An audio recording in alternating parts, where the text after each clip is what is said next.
The Vorthan warship loomed over Earth, an obsidian monolith blotting out the stars. It hung motionless in the sky, vast and menacing, its presence alone enough to send nations into chaos. From its core, a signal pulsed across all frequencies, overriding terrestrial broadcasts. People of Earth, the voice resonated in a guttural metallic tone, layered with the translator's cold precision. I am High Warlord Zeltor of the Vorthan Dominion. Your planet is hereby claimed. Surrender your leaders and military forces, or be eradicated. Across Earth, silence followed, then a storm of reaction. Governments scrambled to coordinate. News stations broadcast emergency alerts, and military forces prepared for war. The world had long speculated about extraterrestrial life, but this was not the first contact anyone had hoped for. In a dimly lit war room beneath the Pentagon, General Marcus Hayes leaned over the long table, his expression unreadable. Around him, advisors and officials murmured in hushed urgency, their voices laced with disbelief and dread. The alien fleet had appeared without warning, their technology beyond anything humanity had seen before. They expect us to kneel, said Admiral Cole, his jaw tight. They don't know what they're dealing with. They will soon, Hayes muttered. His fingers tapped a slow rhythm against the steel surface. We've survived every threat thrown at us. We'll survive this too. But even as plans formed, another transmission cut through the noise. This one, however, was not from Vorthan. It was from an entirely different species. The Zilari. Their voice was smoother, measured, carrying the weight of experience. Humans, we send this message with urgency. You must resist, but you must also listen. Vorthans are conquerors, but they do not understand what they are about to awaken. Zeltor, if you hear this, take heed. You do not kill humans, not if you value your empire. The message ended abruptly. The words hung in the air, their warning as unsettling as it was unexplained. A chill ran through the room. Did they just warn us or the Vorthan? Someone asked. Both, Hay said grimly. Zeltor sat in his war chamber aboard the flagship Dominance, his mandibles clicking in amusement. The Zilari's interference was expected but irrelevant. Their species had long since abandoned the warrior's path, retreating into their libraries and councils. What could they know of conquest? Humans were primitives, barely scratching the surface of interstellar travel.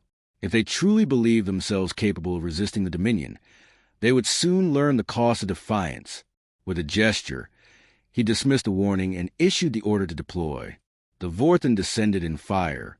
From the skies, their drop ships rained upon the world cities. New York, Beijing, Berlin, Sao Paulo. Towering war forms of plated chitin and mechanized limbs surged forth, their plasma lances cutting through steel and flesh alike. Infantry swarmed behind them, ruthless and efficient, enforcing the will of their warlord. Yet something was wrong. Humans did not scatter like the lesser species the Vorthan had conquered before. They did not fall to their knees in despair. They fought, and not just their military.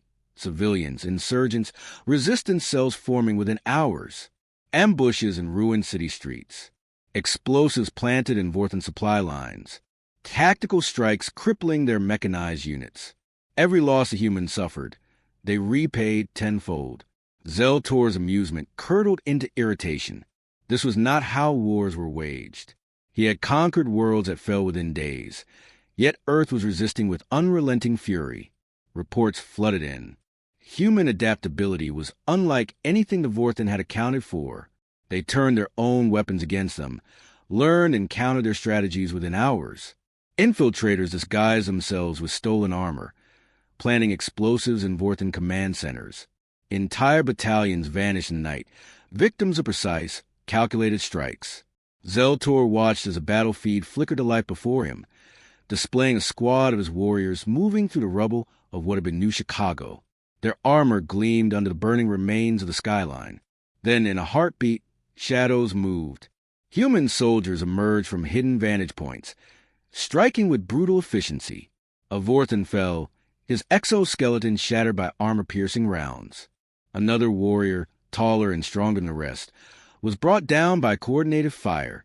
His plasma weapon discharged wildly before silence claimed the street once more. It was not just skill, it was vengeance. And as Zeltor watched, He realized the truth the Zalari had tried to warn him of. He had made a mistake. Zeltor paced within the war chamber of dominance, his claws clicking against the polished metal floor. The report spread across his command console painted a picture he refused to accept. The humans were not just resisting, they were winning battles. Cities that should have been reduced to compliant husks were instead becoming death traps for his forces. The warlord turned his gaze to the holographic projection of Commander Vokrath, a seasoned veteran whose expression was locked in rigid discipline, though the unease in his posture was unmistakable. "They fight like animals," Vokrath said, voice tinged with frustration. "They have no order, no structure to their resistance, yet they strike with precision and coordination.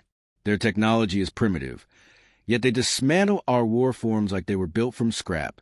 We should have crushed them by now." Zeltor's mandibles tightened. "Should have," he echoed. "And yet—" Vokrath hesitated before speaking again. "New Chicago has fallen. Not to us, to them. Our forces were eradicated.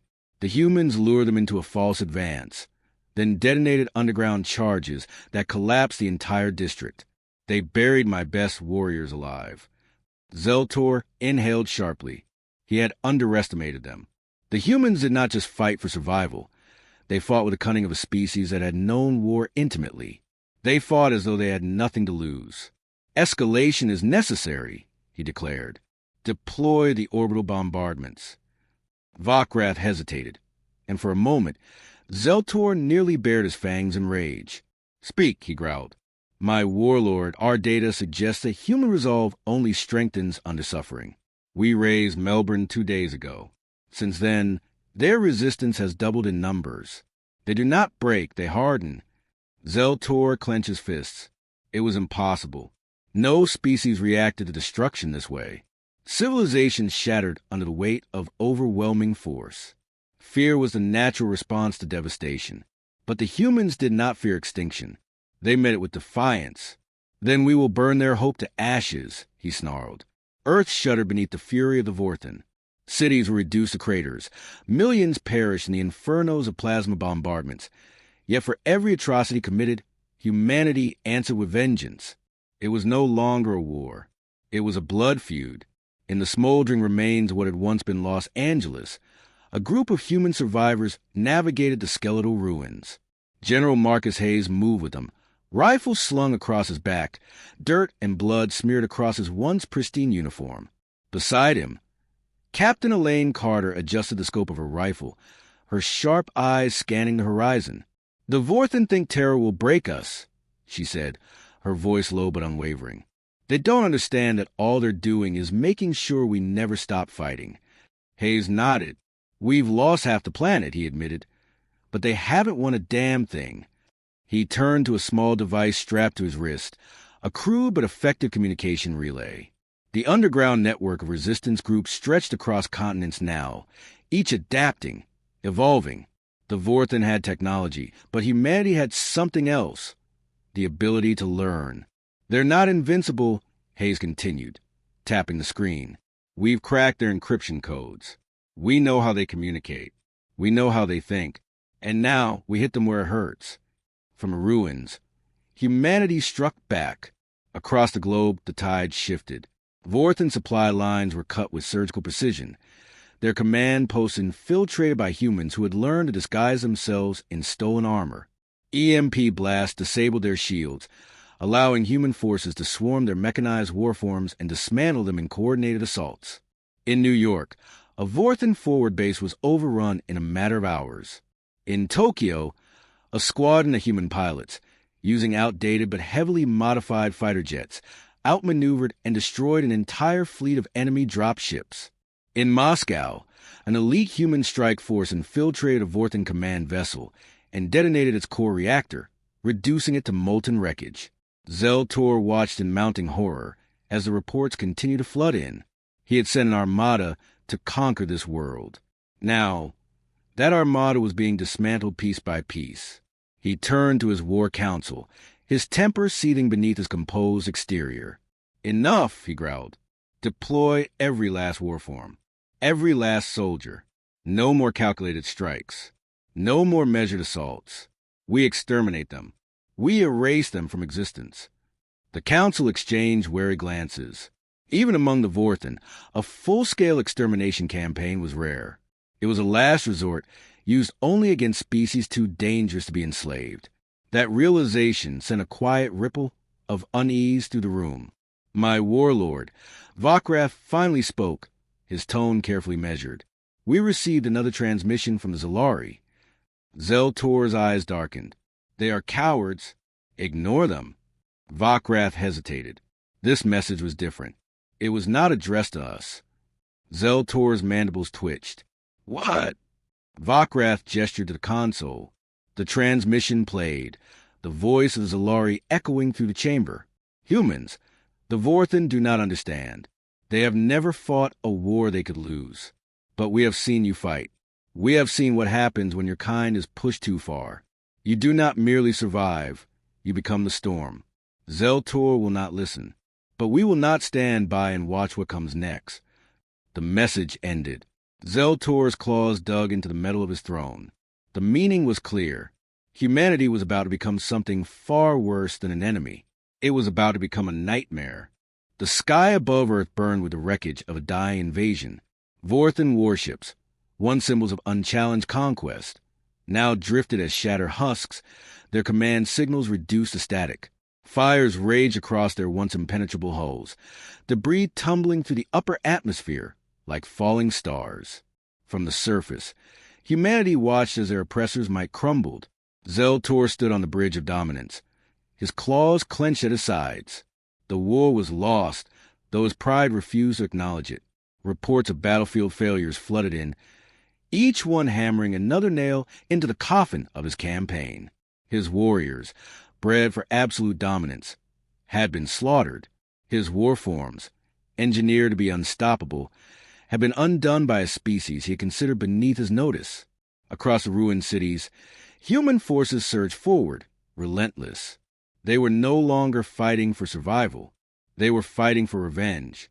Zeltor's gaze flickered to the battlefields. In the streets of Berlin, human soldiers moved like specters, striking from shadows, stripping his forces of their weapons, then turning those very weapons against them. In Washington, a final defensive line of Vorthen war forms crumbled under a coordinated assault, precision explosives reducing tower machines to mangled wreckage. His elite commanders, warriors who had never known fear, fell one by one, outmatched not by technology, but by human willpower. A new message intercepted his console. It was not from his own forces. It was from humanity. A human general, scarred and battle-worn, stared directly into the warlord's eyes through the transmission. You came to our world expecting submission, he said. What you found was the last war you will ever fight. The screen went dark. Zeltor turned to his remaining officers. Their once stoic expressions were now marred by uncertainty, even fear. My warlord, one began hesitantly. We must retreat. Retreat. The word was acid on his tongue. He had led conquest after conquest, reducing entire civilizations to dust, and now they dared to suggest flight? The Vorthen Dominion did not retreat. It did not surrender. And yet, they had no other choice. Even as his mind rejected the thought, reality left no room for denial. The human counterattack had not just decimated his forces. It had humiliated them. The Dominion's reputation, forged over centuries of conquest, was now in ruins. If he did not pull back, the Vorthen species itself would face extinction. Zeltor exhaled, the sound a deep, guttural growl of resignation. Issue the recall, he ordered. All remaining forces, retreat to orbit. Prepare for emergency warp. The officers scrambled to comply, but as they did, a final message arrived, one not meant for him, but for the galaxy. It was a human broadcast, sent on every open frequency, a message from the survivors. We do not start wars, the voice declared, but if you bring war to us, we will end it. The meaning was clear. The Vorthen had come expecting a species that would kneel. Instead, they had awakened a force that would never be subjugated. As the remains of the Dominion fleet vanished into the void, Zeltor knew one thing with absolute certainty. The galaxy would never see humanity the same way again.